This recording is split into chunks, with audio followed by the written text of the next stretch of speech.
Hallo und herzlich willkommen zu meiner Videoreihe Meine Nachtgedanken gelten auch am Tage. Heute mit dem Titel Erinnerungen. Ich hatte ja im letzten Video auf die 80er Jahre hingewiesen und liebe Gina, du hast so recht. Es war eine wesentlich angenehmere Zeit. Natürlich gab es auch Streitigkeiten.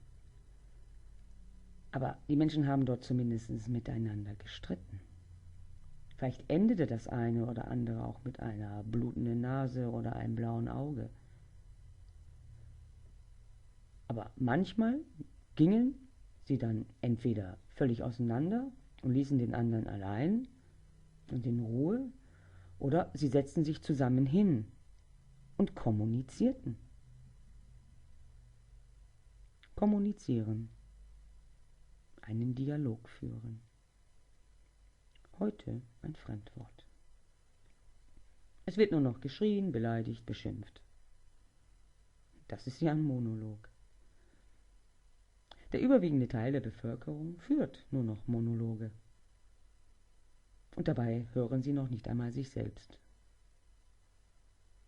Gut, ich könnte jetzt sagen, wie sollten die sich auch selber hören, bei dem Lärm, den die machen?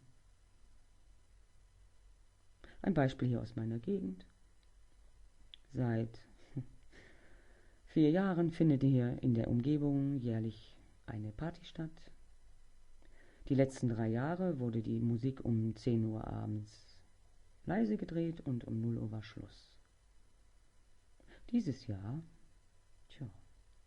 da wurde um 0 Uhr, um 1:30 Uhr in der Früh nochmal so richtig lecker aufgedreht. Ja, und da bin ich wieder bei der Respektlosigkeit gegenüber allen Lebewesen. Hier sind Rinder, Pferde, Schafe, die Tiere im Wald. Aber auch die Natur schläft in der Nacht und ruht sich aus. Sie alle sind den ganzen Tag dem Lärm ausgesetzt und werden nun auch noch um ihre Nachtruhe gebracht.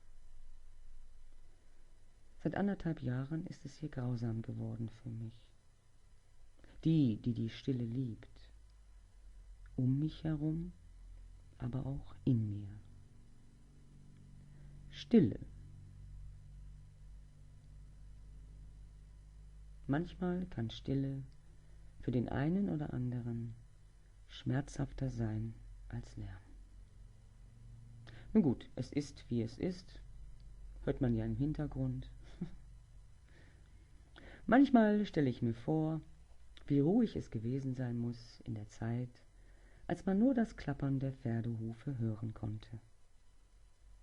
Um dann sofort den Gedanken zu haben, aber die haben alle ihre Räume mit Holz beheizt. So hat alles seine 2 Seiten. Erinnerungen, für was sind sie da? Erinnerungen gehören zur Vergangenheit. Es gibt welche, die in der Vergangenheit wandeln und sich damit um ihre Gegenwart bringen. Es gibt welche, die in ihrer vermeintlichen Zukunft wandeln und sich damit um ihre Gegenwart bringen.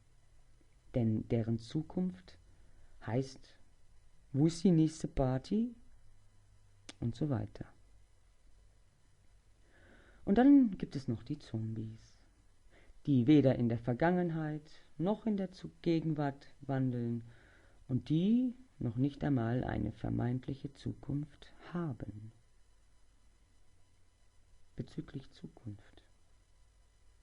Zukunft beinhaltet ja Pläne machen. Und da gibt es einen sehr schönen Spruch. Wenn du Gott zum Lachen bringen möchtest, erzähle ihm von deinen Plänen. Das Leben zu leben, wie es Tiere tun, ist wohl das einzig Sinnvolle. Tiere leben im Hier und Jetzt. Sie kümmern sich nicht um die Vergangenheit oder die Zukunft. Zurück zu den Erinnerungen. Es gibt schöne Erinnerungen und weniger schöne. Erinnerungen, die sich förmlich eingebrannt haben und die unaufgefordert so dann und wann auftauchen. Du sitzt da so rum und denkst im positivsten Falle an nichts und plötzlich, fump, ist eine da. Und du denkst, wo kommt denn die jetzt auf einmal her? Eine schöne Erinnerung zaubert dir ein Lächeln ins Gesicht.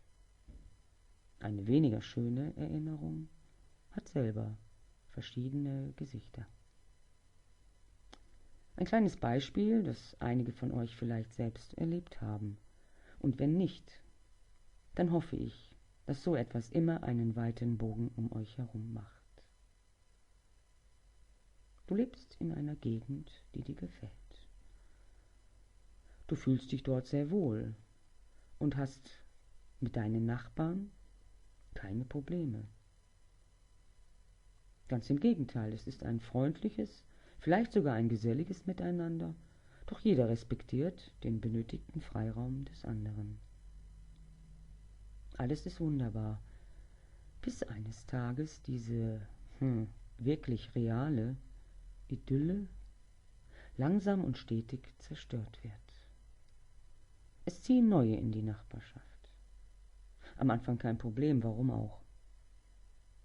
Jeder ist herzlich willkommen. Diese Neuen werden in die Gemeinschaft aufgenommen und am Anfang scheint es so, als hätten sie die gleiche Gesinnung. Meist beginnt es mit einer Kleinigkeit. Alles wird zugemüllt mit allen möglichen sperrigen Sachen.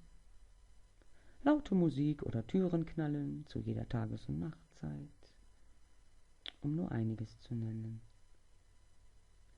Du bittest freundlich, man möge Rücksicht nehmen, doch in Wahrheit entschuldigst du dich für etwas, was dir zusteht und was sie dir langsam wegnehmen. Das andere ist, dass die, mit denen du vorher ein harmonisches und respektvolles Zusammenleben hattest, dir nun auf einmal in den Rücken fallen und dich als Querulant hinstellen, der sich unnötig über diese Dinge aufregt. Dieselben, die sich vorher über solch ein Verhalten, das sie bei Besuchen in anderen Gegenden bemerkten, am heftigsten aufgeregt haben und es entschieden verurteilten, um dann mit glänzenden Augen davon zu schwärmen, dass sie diese Probleme ja nicht haben. Der weitere Verlauf deines Vertreibens von diesem Ort nimmt dann auch mal bizarre Formen an.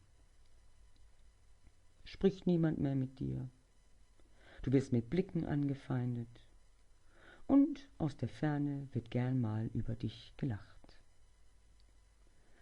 Eine Seuche hat um sich gegriffen und alle anderen infiziert. Nur dich selber nicht, denn Hass, Verleumdung, Neid und Missgunst sind und bleiben dir fremd. Irgendwann ist es an der Zeit, diesen Ort zu verlassen. Du kommst an einen anderen Ort und hast das Gefühl, hier stimmt alles. Moment, das hatten wir doch schon. Aber am Anfang ist wirklich alles in Ordnung, das sagt dir dein Gefühl und deine Intuition. Du freust dich, alles ist wieder ruhig und scheint harmonisch. Du lernst neue Menschen kennen, hast das, was hinter dir liegt, aus deinem Gedächtnis des Platzes verwiesen und in eine Schublade gepackt. Aber dann, eines Tages spürst du, es geht wieder von vorne los. Wieder machen sich Hass, Verleumdung, Neid und Missgunst breit in Form von Neuzugängen. Du erinnerst dich ans letzte Mal und beobachtest nun mit einer gewissen Erfahrung dieses Schauspiel. Du erinnerst dich, wie du dich das letzte Mal verhalten hast und änderst nun deine Vorgehensweise,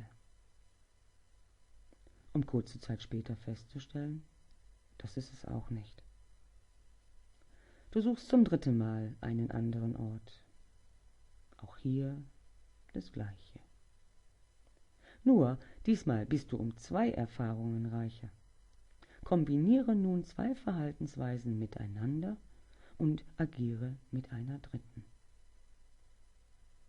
Es gibt viele, die sagen, dass wenn dir immer wieder das Gleiche passiert oder du ständig daran erinnert wirst, hast du damit noch nicht abgeschlossen. Meine Erlebnisse haben mich zu der Erkenntnis gebracht: Höre nur auf dich selbst.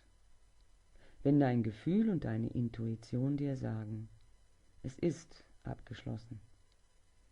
Denn wenn du an diese Zeit erinnert wirst und weder Hass noch Verachtung empfindest, eher Traurigkeit und Schmerz, auch für die, die sich dir gegenüber so verhalten haben, dann hast du es auch für dich abgeschlossen. Gleichmut ist wohl das Ziel. Weniger schöne Erinnerungen sind meiner Meinung nach dazu da, deinen, ich sag mal, momentanen Stand des Gleichmuts abzurufen, sowie deine Unbeirrbarkeit und Unbestechlichkeit. Wenn du eine gewisse Form des Gleichmuts erreicht hast, darfst du dann nicht traurig sein? Darfst du nicht verletzt sein, weil jemand dich schäbig behandelt?